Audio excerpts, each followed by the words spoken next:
Soupçonné d'avantager certains candidats des 12 coups de midi, la production du jeu de Jean-Luc Reichmann sur TF1 a réagi ce lundi 27 février. Et évoque l'évolution, décriée, de l'étoile mystérieuse en fin d'émission.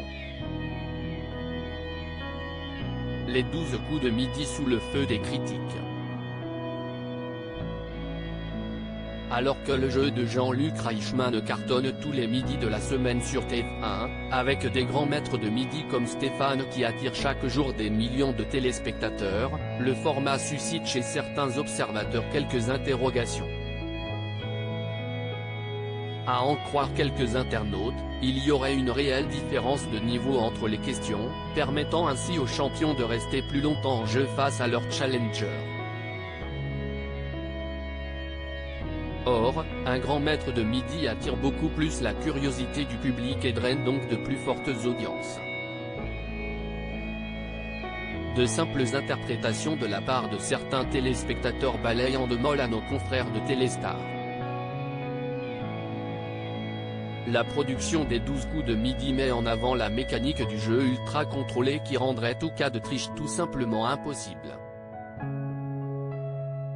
Les 12 coups de midi, l'étoile mystérieuse critiquée par certains téléspectateurs second grief, le copinage supposé entre certains candidats en plateau ou au téléphone. Ainsi, un récent gagnant du jeu Audiotel des 12 coups de midi n'est autre que le président d'un club de foot dont Stéphane est le trésorier. Si est une simple coïncidence. Parfois le hasard fait bien les choses, jure Andemol. Dernier point d'irritation, la nouvelle règle de l'étoile mystérieuse finale. Désormais, pour pouvoir proposer un nom, il faudra au candidat avoir bien répondu aux 5 questions du coup de maître préalable.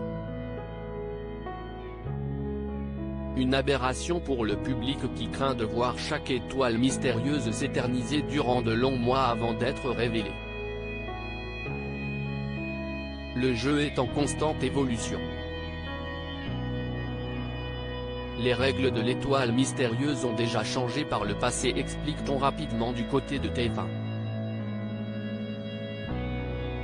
Il y a une mécanique qui favorise le champion. En septembre 2021, le grand maître de midi Bruno avait également abordé le sujet avec franchise, il n'y a pas de triche. Je n'ai pas d'oreillette et je n'ai pas les questions à l'avance.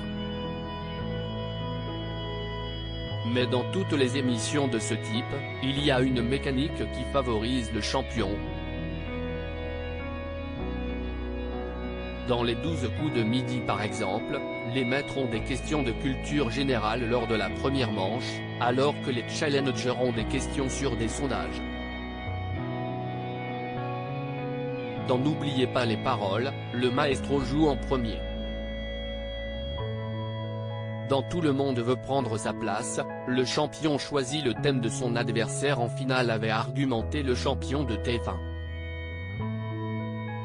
À lire aussi les 12 coups de midi, après avoir refusé une réponse à Hakim, la production reconnaît une erreur.